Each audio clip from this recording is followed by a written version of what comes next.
We have got to put some respect on Maple Jordan because the way that he's been playing in the finals and in the whole postseason, he's shutting up a lot of people that were making fun of him for being an all-star starter. And then in the second half of the season, he was not playing that well. So people were like, yo, Andrew Wiggins didn't deserve to be an all-star.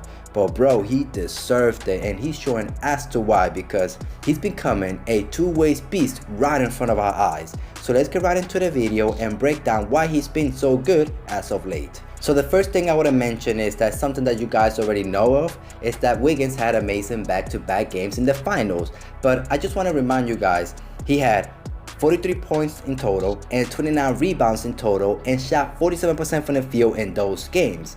Just that is incredible. We never saw that from Wiggins before. And he was actually being the main defender on Tatum and clamping him. He was shutting Tatum down, bro. He actually, Tatum actually shot 3 of 10 from the field while Wiggins was the main defender on him. Yes, Jason Tatum finished the game with 27 points and shot 10 of 20 from the field, but Tatum just couldn't get anything around Wiggins, And when the fourth quarter came around, Wiggins was clamping him up also. Tatum actually shot 1 of 5 from the field in the fourth quarter, and Jason Tatum actually shot 3 air balls on Wiggins. I can't forget the fact that I have to mention that Wiggins was actually really great on the offensive side of the game on Game 5. He led the Warriors in scoring and grabbed 13 rebounds. When we take a look at the shots that Andrew Wiggins was taking in Game 5, you can clearly see that he was just really aggressive going into the hole, because most of his shots were in the paint. And I love it that he didn't fall in love with the 3, even though he missed 6 of them in that game and he could have taken more, because when the fourth quarter came around, he just decided to be more aggressive, shooting 5 of his last 6 shots in the paint. Wiggs was just attacking Derek White. The moment that he saw Derek White trying to defend him, Wiggs was just attacking him and going to the hole. And that's why we got this beautiful dunk from Andrew Wiggins, and this was the exclamation point in the game. Like I mentioned before, I love it that he didn't fall in love with the 3, because the whole Golden State team was just missing from 3. The whole Golden State team went 9-40 from 3. That's 22% from the 3-point line. It's incredible that the Golden State Warriors actually won that game.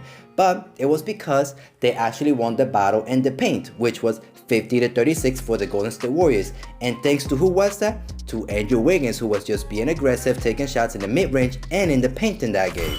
Let's talk about Steph really quickly, because I'm seeing that he's getting a lot of criticism for just having 16 points in a game and shot 0 for 9 from 3, which I understand that's a bad game when we consider how great Stephen Curry is, but we cannot forget the fact that he had 9 assists in that game, and that the Celtics were actually face guarding him at the half-court line.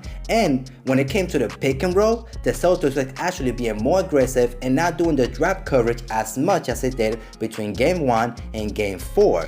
So, of course he only had 16 points when the player that was supposed to be guarding Stephen Curry was just looking at Curry and not looking at our other players. You know what I mean? So, tell me what other player will get that type of attention. I'll give you 5 seconds. Tell me what other player will get that type of attention. KD? They didn't do that to KD. They were double teaming him, but like after half-court line, face guarding him, they were not doing that. I cannot think of another player right now in the NBA that will get that much respect that they have to face guard him at the half-court line. I cannot think of another player, but you tell me down in the comment section.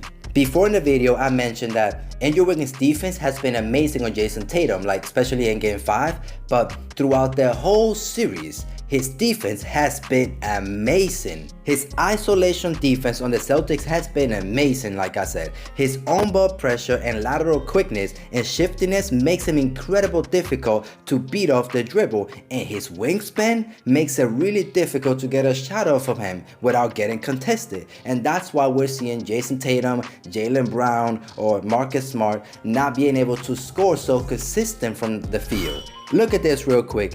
Wiggins is holding Tatum to 37% from the field, and Tatum has only shot 2 free throws, while Wiggins is the main defender on him. That's crazy. But while looking at this, I actually noticed that he was also playing really good defense on Doncic, forcing Doncic to commit 11 turnovers, while Doncic only had 13 assists on him.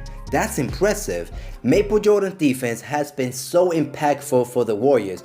Did you know that when he's on the floor, the Warriors have a defensive rating of 93.4? But when he's off the floor, the defensive rating drops to 105.5. We're talking about a 12-point differential. That's crazy right there. And he's clearly been the best defender on the Warriors this series.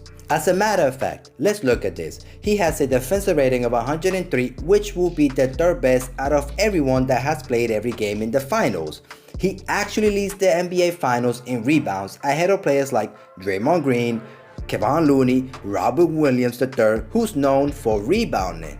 Plus, he's averaging the second most blocks in these finals, and he's the only forward to be in the top 5 in this category. Let's make a quick recap on the trade that the Warriors made to get Andrew Wiggins. First, they lose KD to the Nets, and they do a sign-in trade to get D'Angelo Russell, who didn't really do anything for them during his time with the Warriors.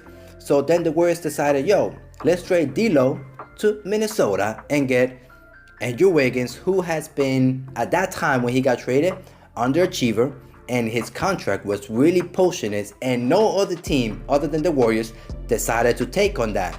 And now he's actually turned into an all-star and is helping his team win crucial games in the finals, and they are just one win away to win a championship.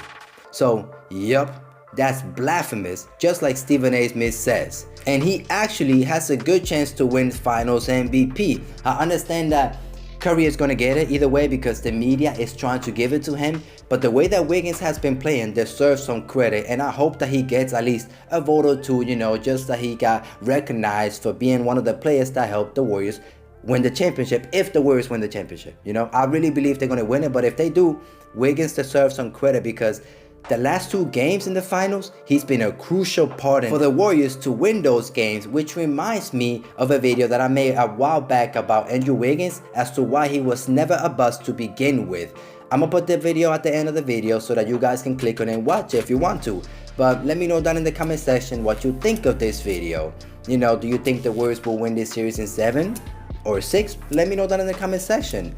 And as always, don't forget to subscribe to the channel and like the video if you enjoy content like this. That will help spread this video and support the channel. That's a way that you guys can support me and let me keep making videos like this. I enjoy to make these videos. Thank you for watching. See you guys in the next one.